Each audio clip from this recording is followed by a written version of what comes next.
Mr. Damon Barone, who's next up.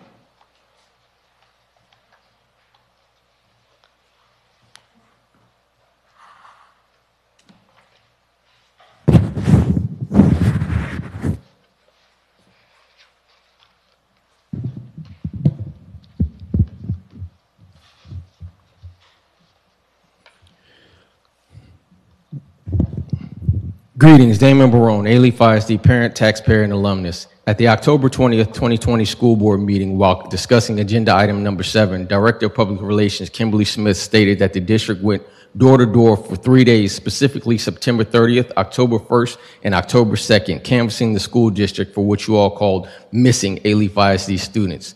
Master Trustee Rick Moreno went on to state, if only one student was found during all of the district's efforts were worth it. During the very same October 20th, 2020 school board meeting, Alief Deputy Superintendent of Business Charles Woods talked about the district losing 4,000 students from the previous school year enrollment, and that the greatest concerns were in kindergarten through 6th grade. In fact, Mr. Woods stood at this very same podium and began crying because the Texas Education Agency was not going to continue funding the school district beyond the first 18 weeks of the school for the students the district claimed they could not locate, but still wanted the federal government to pay Alief ISD for kids they clearly were not educating.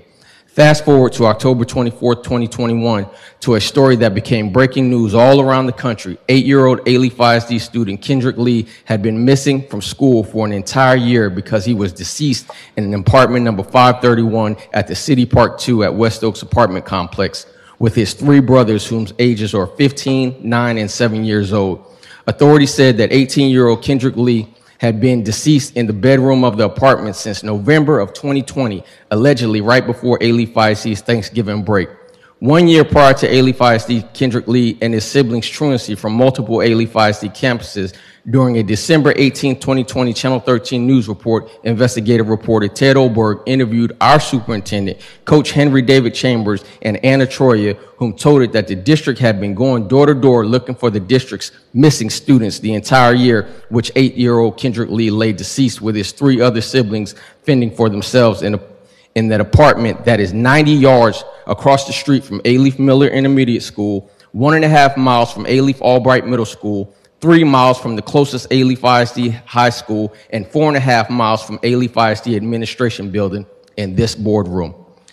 As I drove to tonight's school board meeting, I passed by a huge billboard on Highway 6 and Alief Clothing, pastor slash doctor slash Alief trustee Gregory J. Patrick advertising his private school, Southwest Christian Academy, at 14880 Bel Air Boulevard within Alief ISD's boundaries, specifically at Trustee Patrick's church, alleged slash home, which is 4 miles from the Alief ISD administration building and this school board room. 33% of Alief ISD's elementary students 33% of Alief ISD schools are currently in TEA's improvement required status because the schools have been failing campuses for 6 consecutive school years, with 2 more elementary schools approaching TEA's improvement required status, and not 1 tear has been shed. Yet you all stood up here and cried over funding because the district lost 4,000 students, and you all have to let go some of these high-paid administrators who have 0 direct contact with a single student, or some of these newly created positions Coach H.D. Chambers has created, but whom still have not improved student academic outcomes.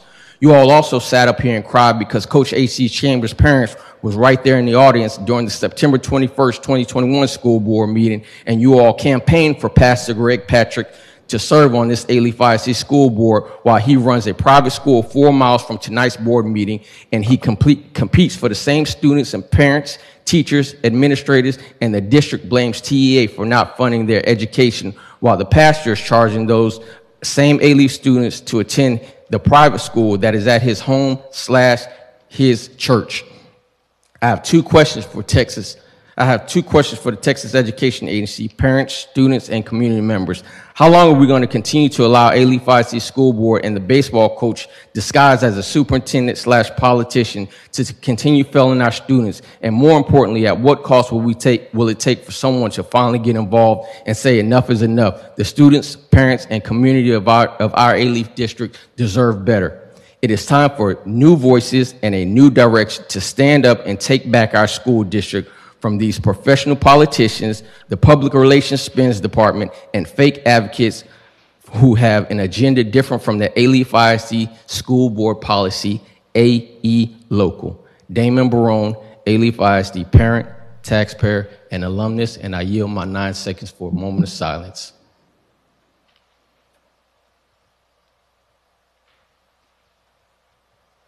Thank you. Alief ISD parent, taxpayer, and alumnus. Thank you, Mr. Barone. At this time, we